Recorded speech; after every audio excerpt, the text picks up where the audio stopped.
Vamos a estudiar dos fenómenos como son la reflexión y la refracción de la luz. Para ello vamos a tener que tener en cuenta una serie de conceptos iniciales. El primero de ellos, que cuando estos dos fenómenos se producen cuando un rayo, que vamos a llamar rayo incidente, se propaga a través de un medio 1, y llega a la superficie de separación con otro medio, que va a ser en este caso el medio 2.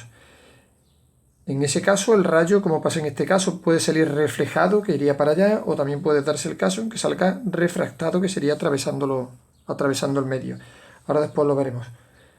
En ambos casos lo que hay que tener presente sería que vamos a trazar una línea normal o perpendicular a la superficie de separación de los dos medios, que nosotros vamos a llamar normal. Y con respecto a esa línea, vamos a medir una serie de ángulos que van a ser el ángulo de incidencia, que sería ese, y luego, según lo que se produzca, sería el ángulo de reflexión o, en su caso, el ángulo de refracción, que serían ángulos que se forman con la línea normal, el rayo incidente, reflejado, refractado con la línea normal.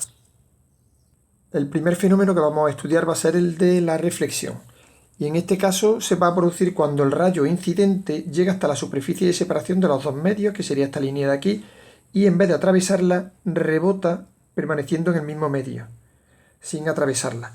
Las leyes que rigen este fenómeno serían las leyes de Snell para la reflexión, y te dice que el rayo de incidencia, es decir, el rayo incidente y el rayo reflejado, se encuentran en el mismo plano, en este caso en el plano del papel. Y la segunda ley nos dice que el ángulo de incidencia y el ángulo de reflexión son exactamente iguales, es decir, el ángulo que forma el rayo incidente con la normal y el que forma el rayo reflejado con la normal son iguales. El otro fenómeno que vamos a estudiar sería el de la refracción, y ya hemos dicho que se produce cuando un rayo, en este caso el rayo incidente, llega a la superficie de separación de los dos medios y en vez de rebotar, como pasaba en el caso de la reflexión, lo atraviesa desviándose de la trayectoria que llevaba. Nuevamente tenemos el ángulo de incidencia y el ángulo de refracción, que serán los ángulos que forman los rayos incidentes y refractados con la normal. Las leyes que rigen este fenómeno también son leyes de Snell, en este caso para la refracción, y la primera es la misma, el ángulo incidente y el refractado están en el mismo plano.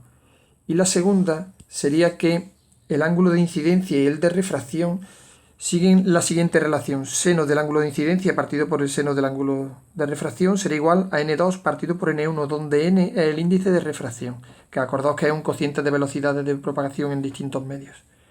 Esta expresión también la podemos ver en algunos casos, como esta que está aquí en rojo, n1, es decir, índice de refracción del primer medio por el seno del ángulo de incidencia, igual al índice de refracción del segundo medio por el seno del ángulo de refracción. Cuando se produce la refracción se nos presentan dos posibilidades. Dice que se desvía de la trayectoria, pero no sabemos si se desvía acercándose a la normal o alejándose de la normal. Para ello vamos a intentar desarrollar un poquito esta expresión de aquí que acabamos de ver, y entonces veremos que el seno del ángulo de refracción será igual a n1 partido por n2, despejando de aquí, por el seno del ángulo de incidencia. Y esto nos presenta dos posibilidades. La primera, que n1 sea mayor que n2, es decir, que pasemos a un medio con un índice de refracción menor, que quiere decir que tiene mayor velocidad.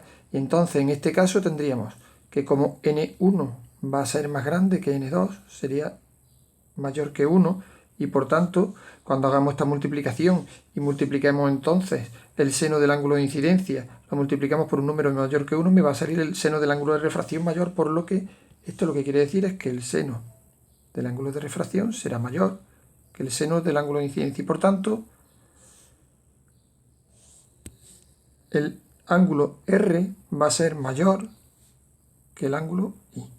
Este sería el primer caso, y sería este caso que tenemos aquí planteado, ¿vale? Cuando nosotros vamos a tener que el seno del ángulo de refracción o el ángulo de refracción va a ser mayor que el ángulo de incidencia. En azul está pintada la trayectoria que debería seguir el rayo, y en este caso se desvía alejándose de la normal. La otra posibilidad que tendríamos sería que n1 fuese menor que n2, es decir, que pasásemos un medio de menor velocidad. En ese caso, n1 partido por n2 me daría un número menor que 1. Y por tanto, si nosotros multiplicamos aquí por un número más pequeño que 1, el seno del ángulo de refracción va a ser más pequeño que el seno del ángulo de incidencia. Y por tanto, el ángulo de refracción será menor que el de incidencia. Y tendríamos este caso que tenemos aquí, en el que tendríamos, en esa situación tendríamos que cuando estudiamos el fenómeno, en el ángulo de incidencia va a ser mayor que el de reflexión, el de refracción, y por tanto el rayo se va a acercar a la normal.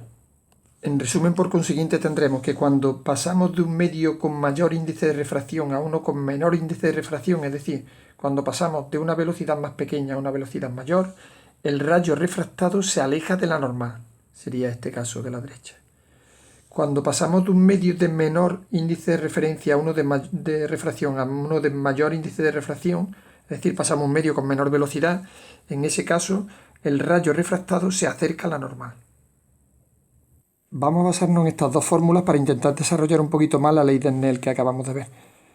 Para eso tenemos que saber qué es el índice de refracción, y recordamos que el índice de refracción es igual, es un factor o una división, un cociente entre la velocidad de propagación de la luz en el vacío y la velocidad de propagación en otro medio, en el medio que sea del que estamos hablando del índice de refracción. Y por otro lado, la velocidad de propagación es igual a la longitud de onda de esa radiación en ese medio por su frecuencia. Si recordamos, acabamos de ver que según la ley de Snell, el seno del ángulo de incidencia partido por el seno del ángulo de refracción es igual a n2 partido por n1.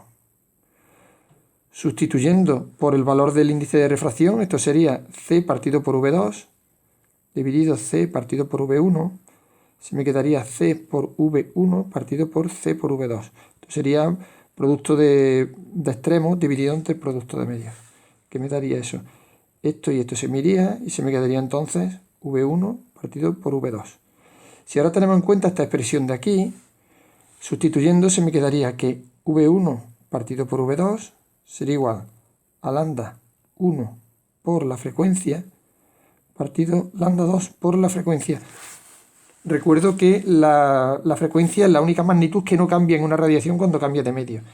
Entonces, cuando tenemos esto, la frecuencia se nos iría y entonces se nos quedará que el seno del ángulo de incidencia partido por el seno del ángulo de refracción será igual a n2 partido por n1, como habíamos visto, igual también a esta expresión de aquí que acabamos de sacar, v1 partido por v2, igual también a esta que acabamos de sacar aquí, lambda 1 partido por lambda 2.